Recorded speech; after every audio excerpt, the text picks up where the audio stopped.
আজকে আরও একটি মজাদার রেসিপি নিয়ে এলাম আলু দিয়ে। এই রেসিপিটি চাইলে আপনারা বাসায় গরম গরম ভাতের সাথে খেতে পারেন। খুবই মজার একটি রেসিপি।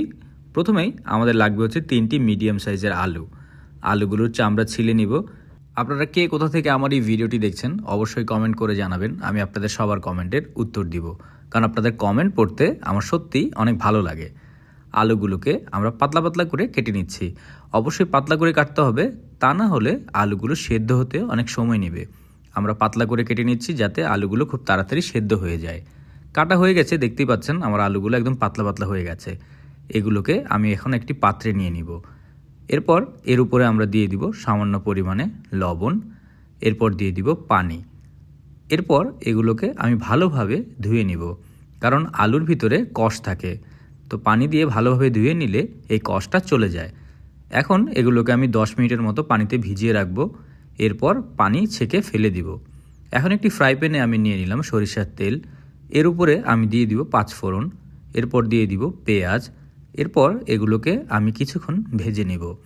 আমি ততক্ষণ পর্যন্ত ভাজবো যতক্ষণ পর্যন্ত সবগুলো লাল না হয়ে যায়। সবগুলো ভাজা হয়ে গেলে আমরা এর উপরে দিয়ে দিব আমাদের কুচি করে কাটা আলুগুলো। এরপর আমরা খুব ভালোভাবে আলুগুলোকে এই 5 ফোড়নের সাথে মিশিয়ে নিব। 2 মিনিটের মতো আমি রান্না করে নিব। 2 মিনিট রান্না করা হয়ে গেলে আমরা আলুগুলোকে চারিদিকে ছড়িয়ে দিব। দিয়ে ঢাকনা দিয়ে আমরা আরও কিছুক্ষণ রান্না করব। ঢাকনা দেওয়ার পর আমরা 5 মিনিট অল্প আঁচে রান্না করব। আমাদের আলুগুলো ততক্ষণে সিদ্ধ হয়ে যাবে। এরপর চামিচ দিয়ে আমরা একটু নাড়াচাড়া করে সবগুলোকে উল্টে পাল্টে দিব। তারপর এগুলোর সাথে আমরা আরও কিছু উপকরণ দিয়ে দিব, যেমন লবণ।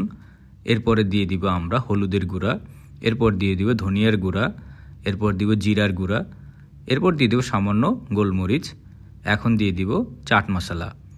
এরপর সবগুলোকে একসাথে আমরা মেখে নিব। মেখে আমরা অল্প আঁচে কিছুক্ষণ রান্না করব। কিছুক্ষণ রান্না করার পরে আমরা এর উপরে দিয়ে দিব চালের গুঁড়ো, এরপর দিয়ে দিব আমরা চিলি ফ্লেক্স, দিয়ে আবারও সবগুলোকে ভালোভাবে মেখে নিব। মেখে আমরা আরও 2 মিনিটের মতো রান্না করব। 2 মিনিট রান্না করা হয়ে গেলে আমরা এর উপরে দিয়ে দিব ধনিয়া পাতা। ধনিয়া পাতা মেখে আমরা এগুলোকে নামিয়ে ফেলবো, কারণ আমাদের রেসিপি তৈরি হয়ে গেছে। দেখতেই পাচ্ছেন কি সুন্দর একটি রেসিপি। আপনারা চাইলে এই আলু ভাজা দিয়ে দুপুরবেলা গরম গরম ভাত দিয়ে খেতে পারেন। খেতে খুবই অসাধারণ। এরকম মজার মজার রেসিপি পাওয়ার জন্য টোস্টেড বাংলা পেজকে অবশ্যই ফলো করবেন। আর ভিডিওটি যদি আপনাদের ভালো লেগে থাকে একটি লাইক অ্যান্ড শেয়ার করতে ভুলবেন না।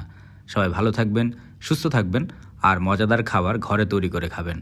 আপনারা কেউ যদি এই রেসিপি ট্রাই করে থাকেন আমাকে কমেন্ট করে জানাবেন আপনার কেমন লাগলো। আশা করি ভালো লাগবে। ভালো থাকবেন।